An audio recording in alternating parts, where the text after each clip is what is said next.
Now let's bring in House Minority Whip Steve Scalise. Sir, what's your reaction? Do you support the U.S. truckers if they got this thing going? Sure do, Stuart. In fact, if you look at what's happening there's a movement all across this country. You saw it in Virginia, where voters of all parties said, we want to take our freedoms back. And they took their state back by electing Youngkin as governor.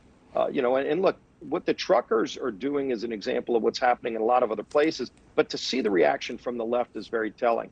How they were okay with embracing people who were burning down cities and setting up sites to go fund people who were being arrested for violence in the streets over the summer a year and a half ago. But then you got truckers just expressing freedom, and then GoFundMe tries to go and deceive people by taking the money and try to send it somewhere else.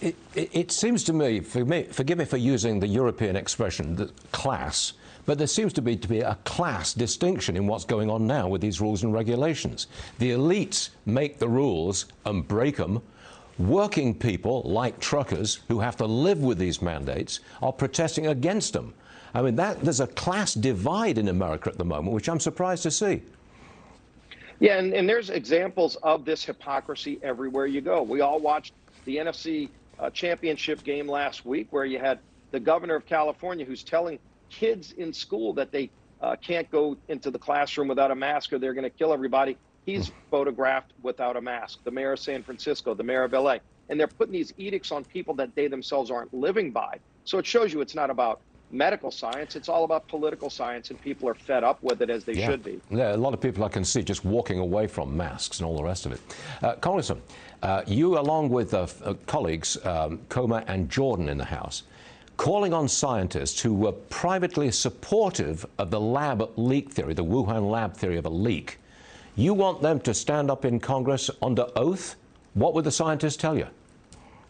What we found out, and we uncovered this by trying to get some more facts about the origins of COVID.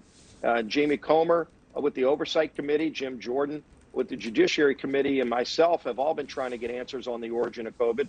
And they recently uncovered some emails that showed that some of Dr. Fauci's top advisors were actually emailing him, telling him they thought that COVID might have originated in the Wuhan lab, which, by the way, many other scientists have said probably did happen. Pelosi, for whatever reason, won't even hold a hearing on this. And so as we were uncovering this, there was an email from Dr. Fauci that basically said, stop emailing, let's do a phone call. They did the phone call. We don't know what was said on that call because we don't have any records of it.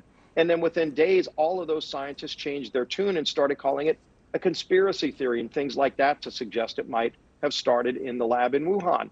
And so it begs the question, what happened on that phone call that changed these scientists' opinions that maybe it did in fact start in the lab after that phone conversation that we were not privy to? I think they ought to come and testify and tell us what happened.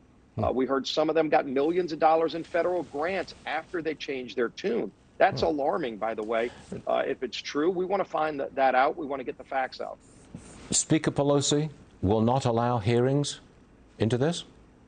No, we've been calling for over a year for hearings on the origin of COVID, both in the committee that I'm on, in the committee Jim Jordan is the lead Republican on, and the committee Comer's on. And she refuses to have a hearing on any of that, when many, many scientists across the political spectrum have said, number one, if you study the genome structure of COVID, it was not originated from a bat to an animal to a human. It probably was manipulated in a lab in Wuhan. And it was Speaker Pelosi who last week told American athletes in Beijing, shut up, don't say anything. That's not great.